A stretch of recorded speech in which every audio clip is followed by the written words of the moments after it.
Mẹ hầu mình sẽ lấy ngâu bây giờ có thao rồi cái hàng xong rồi thì lâu xuôi thì cân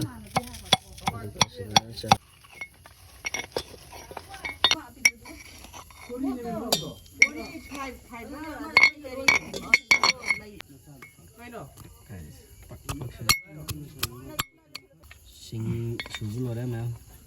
sinh thái bây giờ mình xin bơm mẹ mình xin bơm khá xuôi rồi cái cái mà nên chạm thôi mà phun gì yam tao cái kí xả lại yam paya gì áp vào bên cô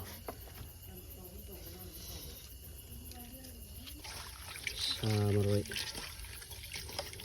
gì chạm thôi chứ đấy được ạ sẽ ta hấp dẫn ra cái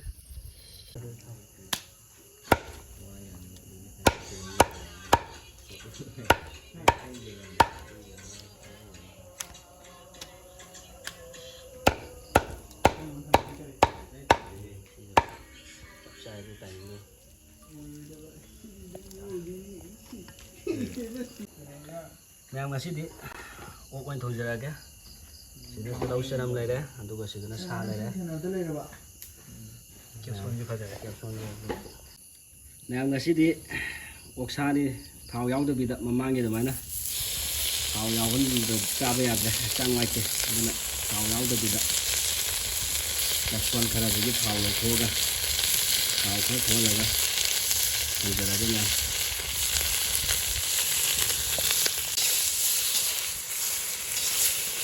Thao với cà phê khó chơi đấy cà phê mình cho nó được phần được Thao thế làm thế này Thao phải nó thôi lên rồi mình thả ra rồi nó vợ tàu ra cái nhám ở cái thả ra rồi cái Thao cũng nhám thôi lên thả ra rồi nó mà sẽ sẽ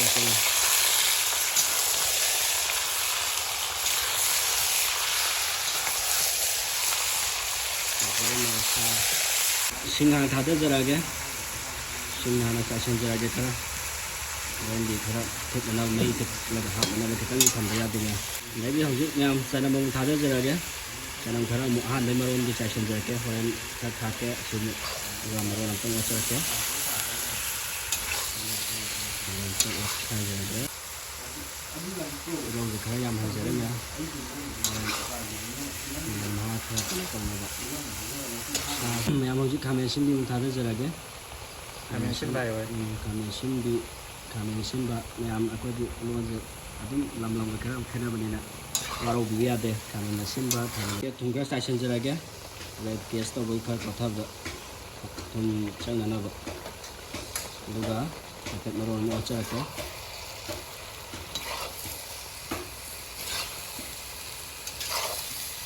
Nah mau zira mu cai sanjara ke, juga film macam mu cai sanjara ni, macam ni, juga hafat malam tu macam ke. Nah mau tu semuanya cam na tu thong cabai, mahal wat kan ni kan dia no, yang mahal ni mah, sini beri mahal ni mah, ID sini na pam je. Sama orang kita yang lep ada je ke, Oaksha ni mah. Dengan meron pang hafat Oaksha ke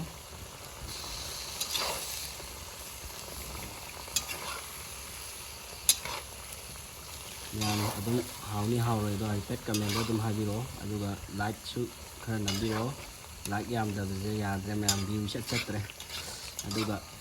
subscribe tau da isin naw gai khara yaw ga di kitang subscribe ma tang oi tau biro me hoje kano ma hapsan jara ge king chili umur semanga dan hapsan jara ke me punya semana hapse segai da bida ada nam tu gai jara ge ini torokan da mulakan da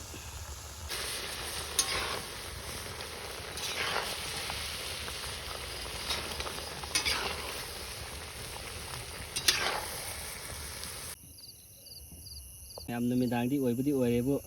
yang lazem amanita horen hap na ba hecek ani je hap serage yam hauji mis powder ma hap sen jerage maya je kitang haido ga maya tha da jare mis powder ga powder hapahꯧꯔꯒꯦ ꯈꯔ ꯌꯥꯝ ꯃꯆꯨ ꯐꯖꯅꯕ ꯍꯣꯔꯦꯟ ꯍꯥꯏꯐꯦꯠ round ꯇꯧ ꯑꯣꯠꯆꯔꯛꯀꯦ ꯑꯗꯨꯒ ꯑꯣꯠꯆꯔꯒꯦ mix powder ꯍꯥꯞꯈꯤꯕꯒꯤ ꯃꯆꯨꯁꯦ ꯄꯣꯁ ꯇꯥꯔꯦ ꯃꯤꯛꯁ ꯄꯥꯎꯗꯔ ꯍꯥꯞꯆꯤꯟꯈꯤꯕꯗꯩꯗꯤ ꯃꯁꯛꯁꯦ ꯐꯖꯔꯦ ꯃꯌꯥꯝ ꯃꯈꯨꯝꯁꯦ ꯈꯨꯝꯖꯤꯟꯖꯍꯧꯔꯒꯦ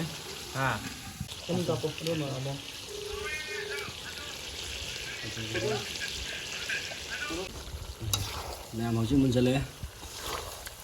ꯑꯉꯧꯕꯁꯦ ꯀꯣꯊꯍꯧꯔꯒꯦ ꯍꯥꯟꯅ ꯃꯨꯟꯂꯦ ꯐꯖꯅ ꯁꯥꯒꯦ ꯇꯦꯁ ꯇꯧꯅꯕ ꯑꯉꯧꯕꯁꯦ ꯀꯣꯊꯍꯧꯔꯒꯦ ꯍꯥꯟꯅ ꯈꯔ ꯆꯥꯎꯕ ꯄꯤꯁꯈꯩ ꯈꯟꯒꯠꯂꯒ ꯇꯦꯁ ꯇꯧꯊꯣꯛꯑꯒꯦ ꯀꯦꯞꯁꯨꯜ ꯐꯖꯕꯈꯩꯁꯦ ꯈꯟꯒꯠꯂꯒ ꯁꯤ ꯀꯣꯊꯣꯛꯑꯦ ꯁꯤꯅ ꯇꯦꯁ ꯇꯧꯊꯣꯔꯛꯑꯒꯦ ꯃꯌꯥꯝ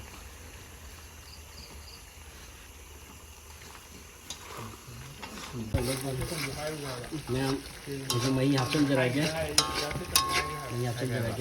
ꯁꯥꯁꯦ ꯑꯉꯧꯕ ꯃꯈꯣꯏꯅ ꯆꯥꯊꯣꯛꯈꯤꯕꯒꯤ ꯌꯥꯝꯅ ꯌꯥꯝꯗꯅ ꯎꯔꯦ ꯀꯣꯊꯣꯛꯈꯤꯕꯒꯤ ꯃꯌꯥꯝ ꯑꯉꯧꯕ ꯑꯣꯏꯅ ꯀꯣꯊꯣꯛꯈꯤꯕ ꯃꯌꯥꯝ ꯌꯥꯏꯉꯪꯂꯥ ꯉꯁꯥꯏꯒꯤ ꯀꯩꯅꯣꯗꯣ ꯍꯥꯞꯆꯤꯟꯖꯔꯛꯑꯒꯦ ꯑꯗꯨꯒ ꯁꯤꯒꯤ ꯁꯥ ꯃꯔꯣꯏꯁꯦ ꯆꯥꯏꯁꯤꯜꯍꯧꯔꯒꯦ ꯃꯌꯥꯝ ꯈꯥꯛꯆꯤꯜꯍꯧꯕ ꯇꯤꯜꯍꯧ ꯆꯅꯝ ꯑꯗꯒꯤ ꯁꯤꯡꯗꯣ ꯈꯔ ꯍꯥꯞꯆꯤꯜꯍꯧꯔꯒꯦ ꯃꯍꯤ ꯍꯥꯞꯄ ꯃꯇꯨꯡꯗ